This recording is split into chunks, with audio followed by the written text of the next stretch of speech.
Yo, what is up everybody, it's Jay the Great here and welcome back to another reaction video here today. And today for the first time on this channel, we'll be reacting to a JJK related video. This is by the Great Six, and as you can tell by the title, this is my honest thoughts on Gojo versus Sukuna JJK. So folks, for you guys that are unaware, I've recently finished reading the manga of JJK. I'm caught up with the manga. I am aware of the altercation between Gojo and Sukuna.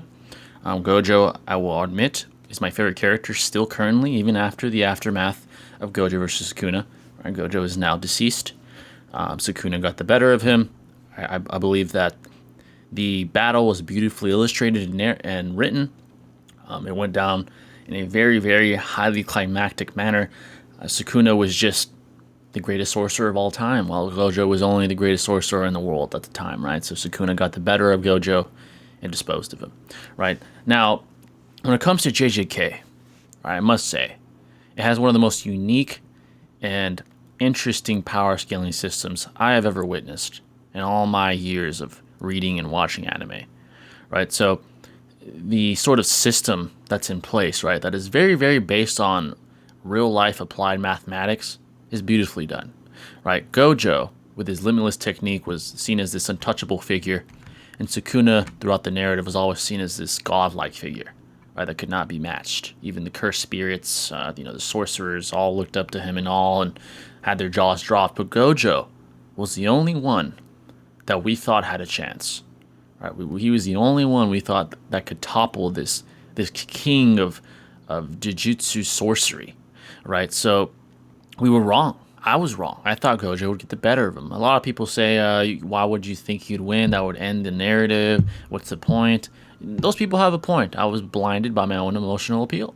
I was. I'll admit it. I think a lot of us were.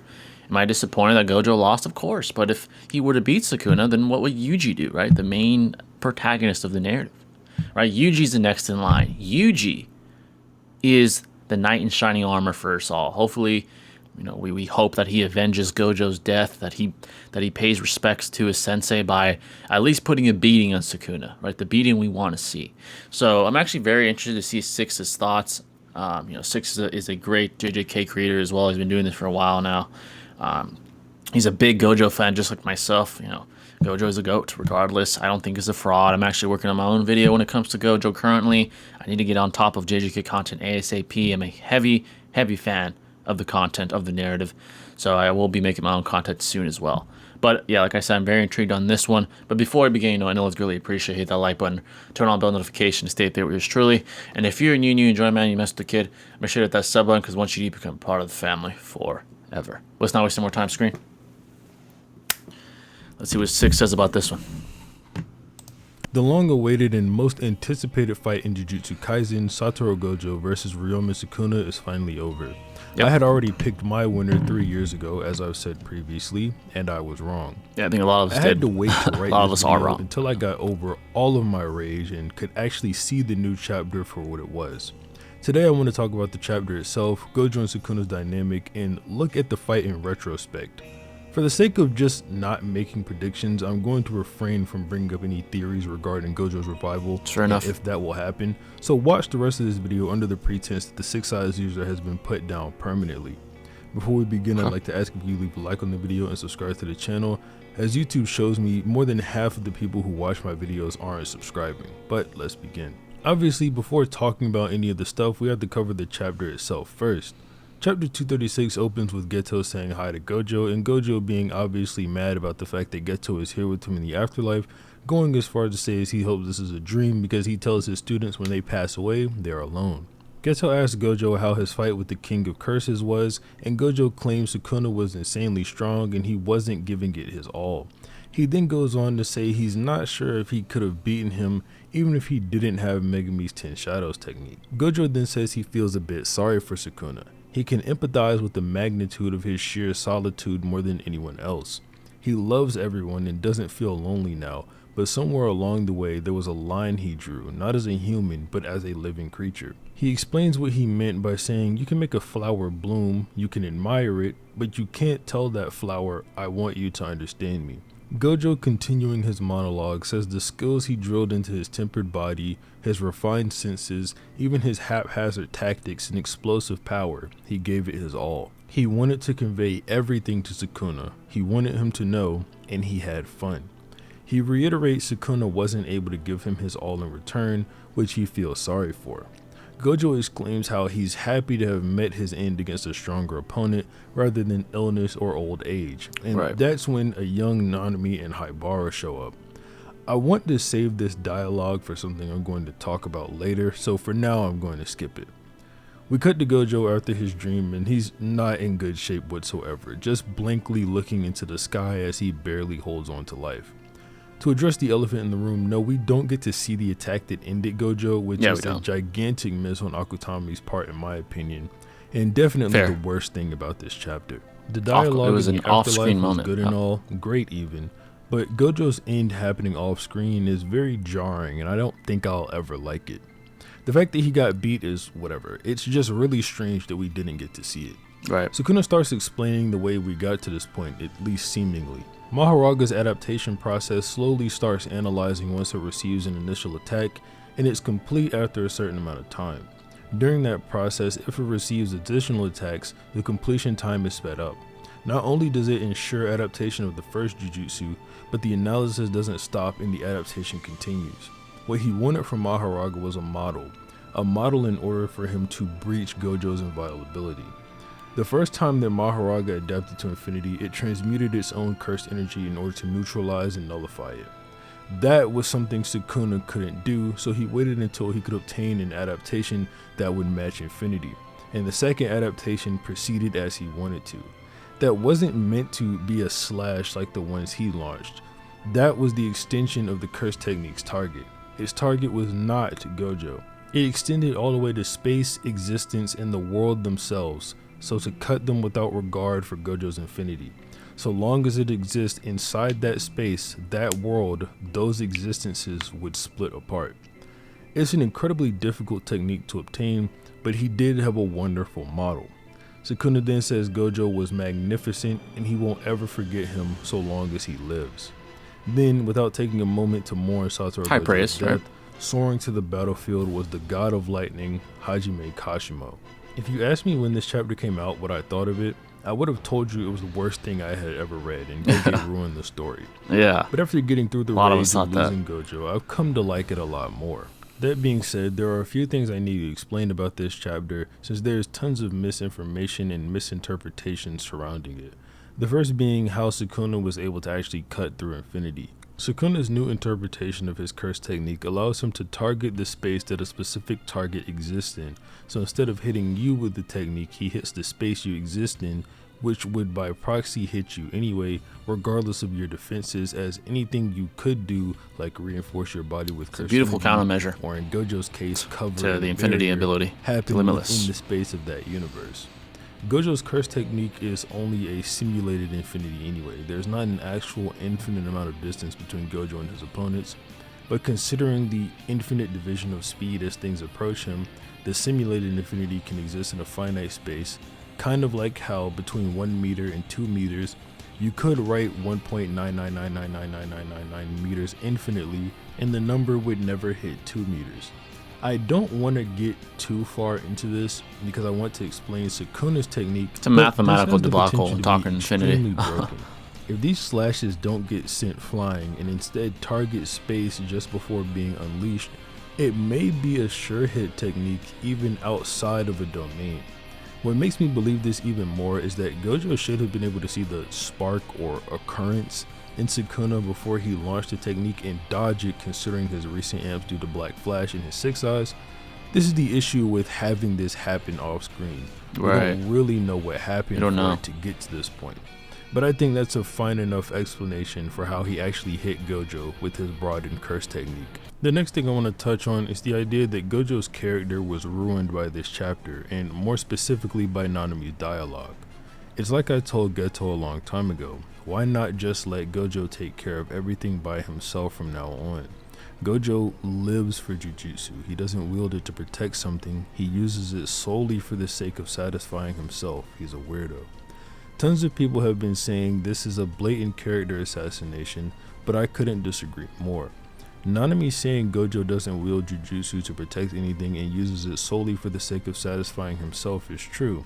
I think a lot of people's issue with this is that it seems to contradict what Gojo wants for his students, but that just isn't the case. I want everyone to think about why Gojo wants to foster this strong and intelligent group of sorcerers. Why is that?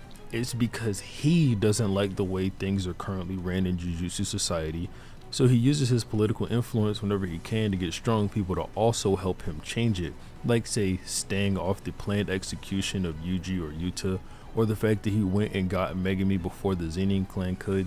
It's all for Gojo's dream and what he wants. While he obviously doesn't ignore the students and he does care for them, that isn't what's being said here. What Nanami is talking about is why Gojo fights when he does fight. After Toji and prior to Sukuna, Gojo was the strongest and no one could even rival him in power. What's left for the guy who can't be understood by absolutely anyone among superhumans and even less so by regular people? Right. All he can do is have a good time when he battles. Think about what Gojo says to Jogo during his domain expansion. Ironic, isn't it? Given everything but unable to do anything, dying slowly. This is essentially Gojo's life post-awakening. Also, people wondering how Gojo is able to pass away without regrets. Let's look at how Gojo left things. The higher-ups are all gone with Gakuganji taking over. He got to go all out and have fun in a fight one time, and he weakened Sukuna greatly, leaving room for other people to come in and potentially take him down. What is fair there for him parameters to go regret? off on? Let's talk I about agree. Gojo and Sukuna's dynamic as well as looking at the fight in retrospect. I'm going to start with explaining a bit about Gojo and the line he drew between him and the rest of life thanks to being the strongest. I like to think of infinity as a physical representation of that line. Think about when Infinity became truly passive and active at all times. It's right after Gojo awakened thanks to Toji's efforts. And this is very literal. I mean, as soon as Gojo gets done explaining the always active Limitless, the narrator, or Geto, whichever you think, say this quote about him becoming the strongest. Gojo also starts taking on missions alone around this time, but that's all just to support what I'm saying.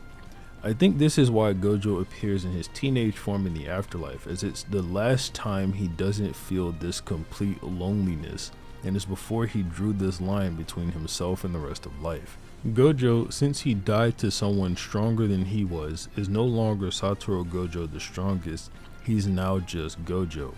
Again, beyond that, Infinity is also something that sort of stops Gojo from ever getting what he really wanted. Even in this fight with Sukuna, Gojo mentions how he's upset that Sukuna was unable to give it his all when fighting him, and that's due to this barrier. That's a good point. So we're about halfway through the video. I want to say this about Gojo. Now, when the individual says that about Gojo and people say that's character assassination, I'm sort of on Six's side when it comes to this. What that person is talking about, right, when they say, oh, he's a weirdo, is that he longs for battle. He longs for the taste of battle, the taste of challenge, and he just never really gets that, right? Because he's so superior to literally the entire Jujutsu verse for the majority of his life that he's always restrained and restricted to the inferiority of others, right? It's very Madara-esque in the walk, right? When Madara tastes blood for the first time when he revives himself, he gets this like high off battle. He's like, I'm back. I taste the challenge and the thrill of battle again, right? It's very Madara-esque in that way.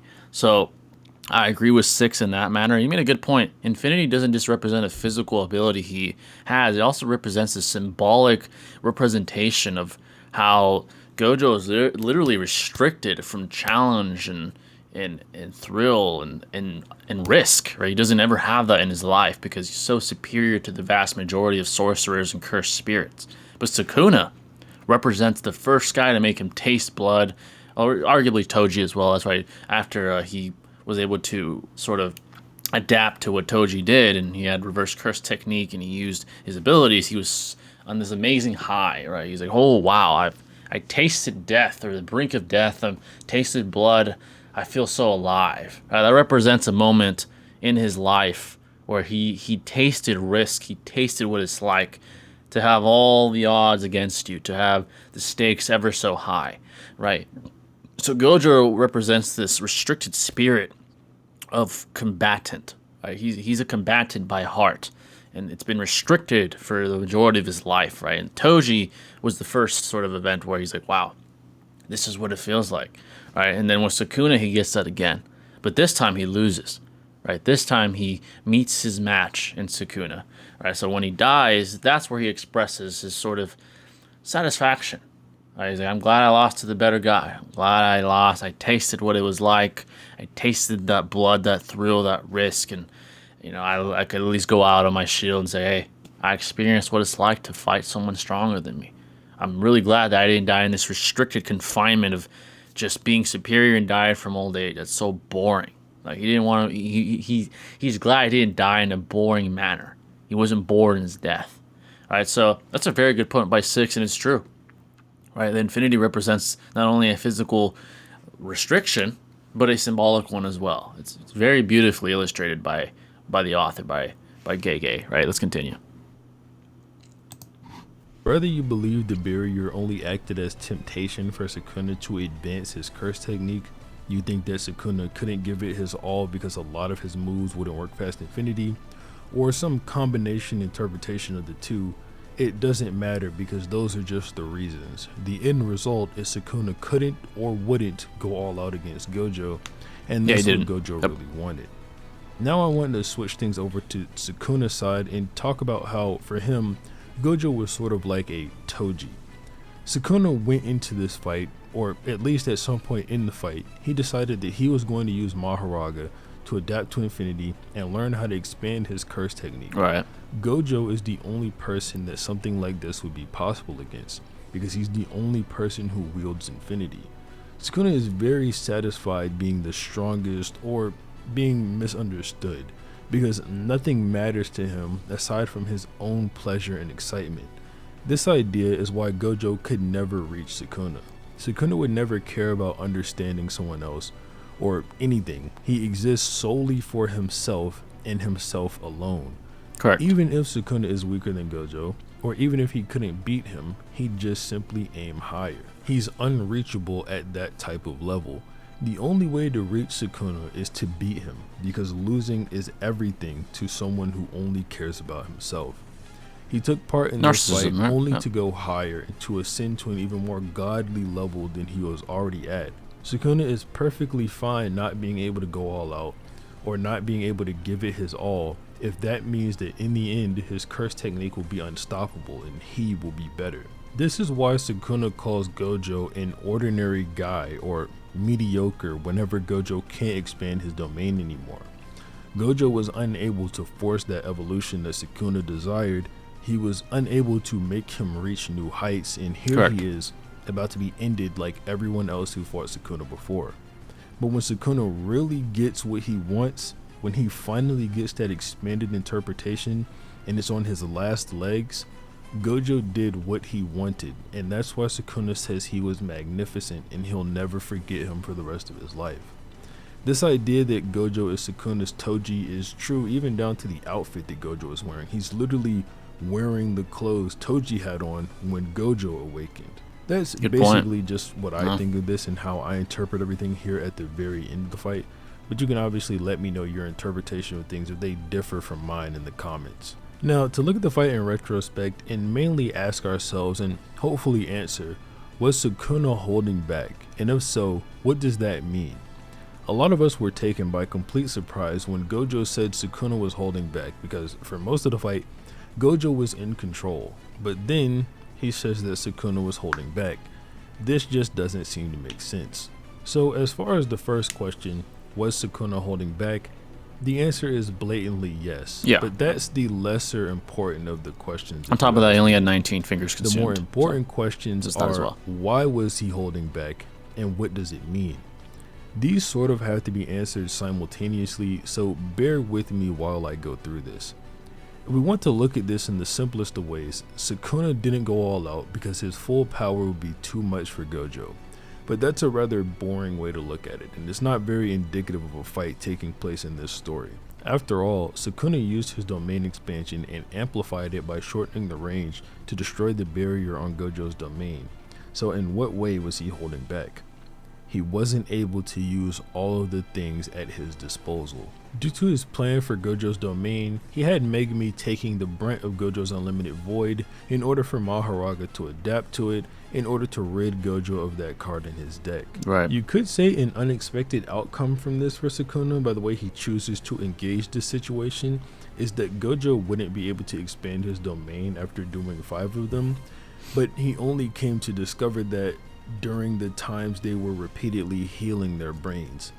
After all, Sukuna does say the reason for having Mahoraga adapt was to rid Gojo of unlimited void, but Gojo also sort of does that to himself. I'm also fairly certain it's not in Sukuna's plan to have his domain stripped from him by taking unlimited void for close to 10 seconds, and that's made pretty apparent by himself when he says that he's going to expand his domain and adapt to infinity while he's at it. Speaking of which, I don't exactly know what he meant here, because inside of his domain there would be no way to adapt to infinity since the attacks would just reach Gojo anyway, but that's whatever. I'm sure he had some way. Yeah, I guess what I'm course. getting at here is Gojo got to use all of his Probably for techniques. after the fact, He got right? to use Yeah, blue to I his agree. maximum, red to his maximum, purple to his maximum, his neutral limitless, his domain expansion. Bro, he even got to use 4 black flashes. He got to use everything that he has access to, but Sukuna didn't get to use Yorozu's gift. He didn't get to open the black box. He didn't get to use his fire arrows, and he was limited to using the 10 shadows or Didn't have domain all 20 fingers. amplification just to hit Gojo properly, all because of infinity. So why did Sukuna hold back? Because he had to, since infinity prevents him from going all out. That's the most rational And what conclusion. does Yeah, I agree. Sukuna holding back mean? It means that he couldn't use his entire arsenal. As far as whether or not Gojo could have beaten Sukuna if he didn't have Megumi's curse technique, I guess we'll never really have an answer to this one. Yeah, within the that's what series, I've thought as but well. in my Right. opinion, he would be able to. Let me explain why before someone just blindly claims Gojo would win. I'll say that when Gojo flipped the conditions of his domain, he did mention how Sukuna went for the intentionally harder route of dealing with it rather than just destroying it from the inside. We know now that was due to wanting Mahoraga to adapt. Gojo doesn't say this would have worked, he just says that Sukuna took the harder route when destroying it from the outside. He also mentions how Sukuna is not using 10 shadows inside the domain, but we know this is because Sukuna can't while having Megumi also use the move, so he can only use the moves of his domain. This being said, I think the last of the clashes was a genuine representation of how a clash between Gojo and Sukuna would go, but it's also possible for Sukuna to change his plan of attack in those last clashes. Keep in mind, the binding bow that strengthened Sukuna's sure hit when he turned it off inside of Gojo's domain was voided because he started turning the sure hit back on, as Gojo makes clear at the end of chapter 228.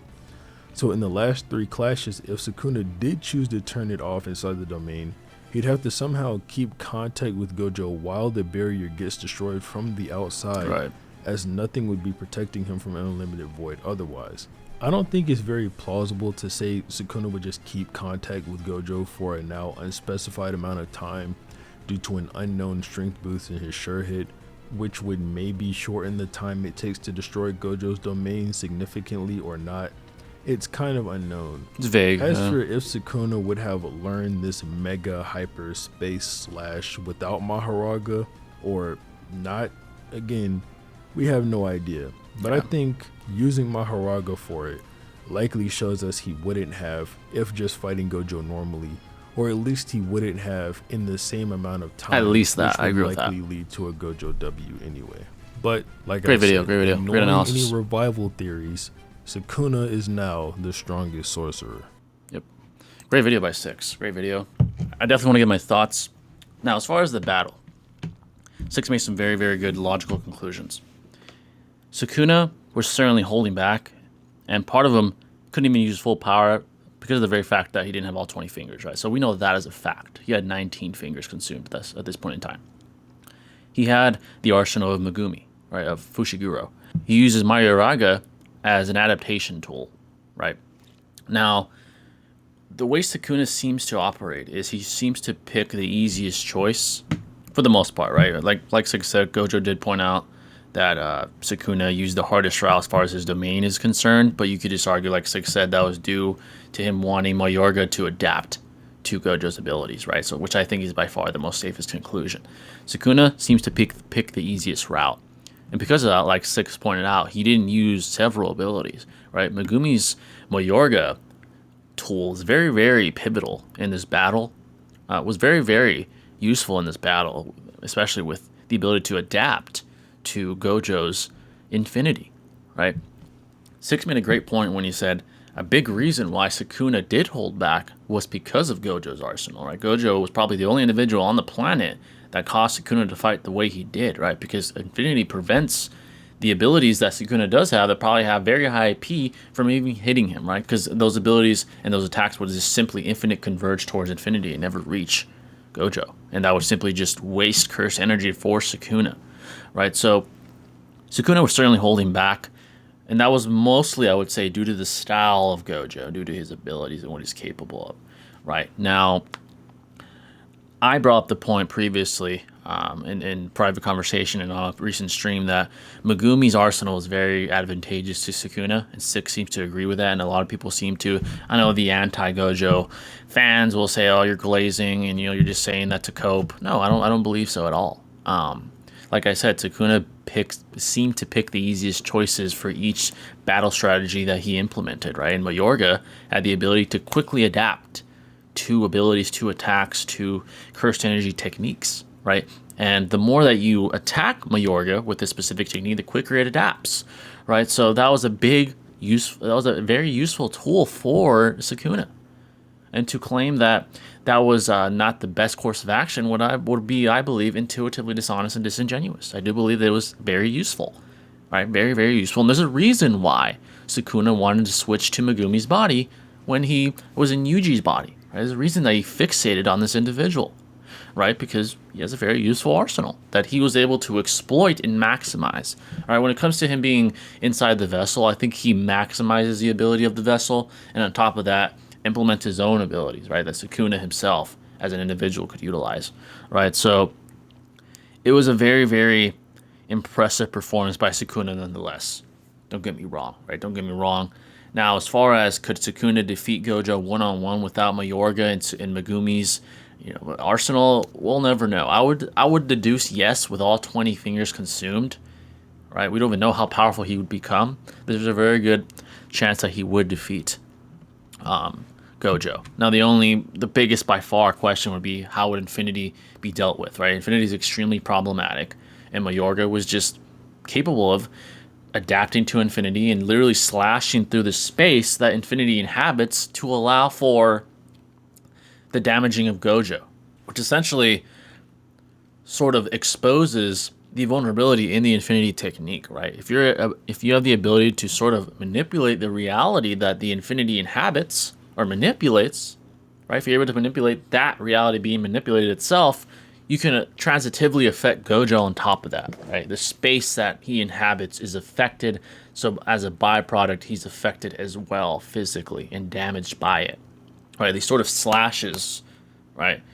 They didn't affect Gojo directly. It didn't go inside the Infinity. It affected the space that the Infinity was affecting itself, right? This sort of simulation ability, like Six put it, that's a very good way of putting it, right? The simulation ability was affected by the very slashes that Sukuna was utilizing, thanks to Mayorga's ability to adapt and create a failsafe against Infinity. It was a beautifully illustrated battle. As far as the thematic aspect, Six did a great job on that as well. I agree completely. I do think that Gojo and Sukuna have parallels to each other, but the difference is Sukuna's ambition. Gojo didn't really have that, right? He wanted to feel the thrill of battle, feel the risk of tasting his own blood and of possibly tasting death, but Sukuna wants to win at all costs. He's very, I would say, Orochimaru-esque in that way. And the reason I say this is because when you look at the Konoha Koshark altercation, right, this is a good analogy. When he's talking to Hiruzen, he talks down upon him. He says, you're disgusting, you got rusty in your old age, old man, and I'm better than you because I never stopped improving. I never stopped evolving as a shinobi, right? And that's the difference between Gojo and Sukuna. Sukuna wins at all costs. He has no distractions. He has no things hampering his convictions, right? Vegeta is another good analogy, right? When he's talking to Goku about your worldly desires and your worldly emotions hampered me. I was the ultimate warrior, right? And now that I'm being weakened by this emotion and this emotional appeal I have to you guys, I'm actually become fond of Earth. I'm limited as a warrior. I need to sheath that, right? I need to sheath that and maintain and re-extract my ambition and my ferocity. Sukuna never lost that and probably never will, right? He's the ultimate combatant warrior, right? So the ideologies differed as well. Right? You can even make a narrative argument that Gojo simply lacked the ambition to ever reach new heights, to ever reach new levels of power, right? The reason he reached new heights was due to pure necessity. It wasn't due to desire, right? Toji nearly killed him. So his body reacted and he adapted. When he went in the Prism Realm, he came out stronger due to necessity and due to the very fact that he was sealed. Right? It wasn't due to desire; it was due to necessity and requirement. Sukuna doesn't need outside motivation or inspiration or any sort of prerequisite for him to improve. He always wants to improve. He always wants to reach the next level. That's the difference in ideology between Gojo and Sukuna. Now, Yuji, being the sort of golden knight, if you will, that seems to be, I believe, will see, right, if the author writes in the way I think he will, he will see these ideological differences and implement a little bit of both, right? I think we're going to see him mix these ideologies together and see, oh, Gojo cares about others. That's the reason he was so powerful. But Sukuna has great conviction and ferocity. I need to implement that as well. I can't just simply care about others and disregard myself entirely. I got to show some self-appreciation and self-importance here. So I have to start caring and improving, getting better. All right, so I think that's going to be thematically represented with the Yuji as well. I think it already is in the latest chapter leaks. In the latest chapters, we see him combating Sukuna, and even Sukuna is like, oh, wow, this guy's strong. Right? Even he himself says that. So Yuji is going to be like the main protagonist we've been waiting for. I think this is the point in time where there's a sort of passing of the torch, if you will, right? Because early on in JJK, I think a piece of constructive criticism that I used to give it was that the character development in many individuals wasn't the best, but that's changing now, right? Because Gojo was such a deterrent to antagonists that character development wasn't even needed, not just power scaling wise, but character-wise as well. Gojo would just take care of the problem, neutralize the problems, right? The cursed spirits and Gato and Toji, you would just get rid of them. He's so powerful. Now that Gojo's dead, there has to be character development. There has to be improvement in these sorcerers, right? Especially Yuji. So that's now required for them to accomplish their goals and defeat Sukuna, right? To defeat the antagonists out there, to defeat, a possessed Gato. Right, that's required now. So this is sort of the passing of the torch event, in my opinion. Kind of like Baramo, Naruto, and Boruto. Right, it's very similar to that. So beautifully done by the author. Very good video by Six. I'm certainly going to be heavily invested in this narrative. One of the best that I've read in a long, long time. But yeah, that's my thoughts on it, folks. Let me know in the comment section what you believe. Do you think that Sukuna is just that guy and it doesn't matter what ideology Gojo has, he'd still lose? Do you think that no matter what parameters are established, Sukuna would still win as long as he's near full power? Whatever the case may be, feel free to leave it in the comment section below. Feel free to join my Discord and discuss it with me there. But that's going to wrap it up, folks, and I'll catch you in the next video. This is J3 signing out. Peace.